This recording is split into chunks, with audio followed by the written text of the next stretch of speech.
Salut à tous et bienvenue. Aujourd'hui, on va décortiquer un truc super important pour que votre système Linux reste stable, l'espace d'échange, ou plus simplement, le swap. Pour commencer, parlons d'un truc vraiment frustrant, un problème que tout le monde a sûrement déjà connu à un moment ou à un autre. Le système se met à ramer, les applications ne répondent plus, et bam, le fameux écran de la mort apparaît, celui qui annonce qu'il n'y a plus de mémoire, le redoutable Out of Memory, ou OOM. Alors, pour ne plus jamais voir ça, on va voir ensemble ce qu'est le swap, pourquoi c'est vital, comment on le met en place et surtout comment on le règle aux petits oignons. Allez, on attaque la première section. Plongeons direct au cœur du problème, les limites de la mémoire principale du système, la RAM. Pour bien comprendre, il faut imaginer la RAM comme un établi de travail. C'est super rapide, tout est à portée de main pour les tâches en cours, mais l'espace est limité. Le disque dur, c'est plutôt la grande étagère de stockage juste à côté. C'est beaucoup plus lent, c'est sûr, mais alors là, on a de la place. Bon, et du coup, que se passe-t-il quand l'établi est plein à craquer? Eh bien, il faut une soupape de sécurité. Et c'est là qu'intervient notre fameux swap. Le swap, qu'est-ce que c'est au juste? En fait, c'est une astuce super maligne. On va réserver un bout du disque dur pour qu'il se fasse passer pour de la RAM supplémentaire quand la vraie RAM est pleine. C'est une sorte de mémoire virtuelle qui évite au système de s'effondrer. Son rôle numéro 1, c'est vraiment d'être un filet de sécurité pour éviter les plantages. Mais ce n'est pas tout. Il est aussi absolument indispensable pour des fonctions comme la mise en veille prolongée, l'hibernation. Pourquoi? Parce que pour hiberner, le système doit sauvegarder tout le contenu de la RAM. Et il le fait où? Dans le swap.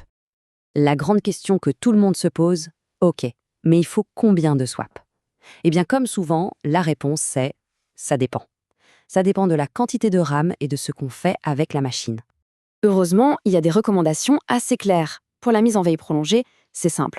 Il faut au minimum autant de swap que de RAM. Point. Pour le reste, ça varie. Avec peu de RAM, on a tendance à doubler la mise. Avec beaucoup de RAM, disons plus de 8 Go, quelques gigas suffisent largement comme filet de sécurité en cas d'urgence. Section 3. Maintenant qu'on sait ce que c'est et combien il en faut, voyons comment on le crée. Il y a deux grandes méthodes pour ça. D'un côté, on a la méthode classique, la partition swap. C'est une partition dédiée sur le disque, un peu plus performante, et c'est ce qu'on fait en général à l'installation du système. De l'autre, on a le fichier swap, et ça, c'est le sauveur. C'est hyper flexible, on peut l'ajouter n'importe quand, même sur un serveur qui tourne déjà. Alors, pour la partition, comment ça marche? C'est en 4 étapes. D'abord, on crée la partition avec un outil comme fdisk en lui donnant le bon type. Ensuite, on la formate avec la commande mkswap.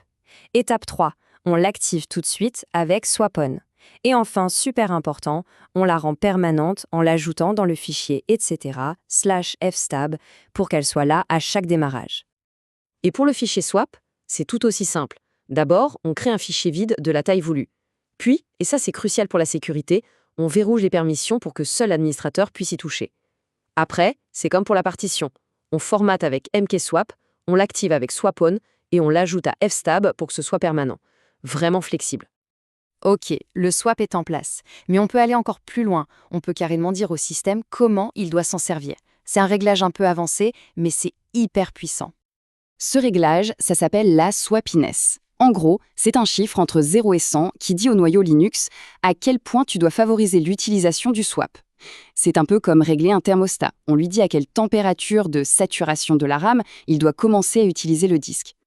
Une valeur basse, genre 10, ça veut dire n'utilise le swap qu'en cas d'extrême urgence, quand il n'y a vraiment plus de RAM.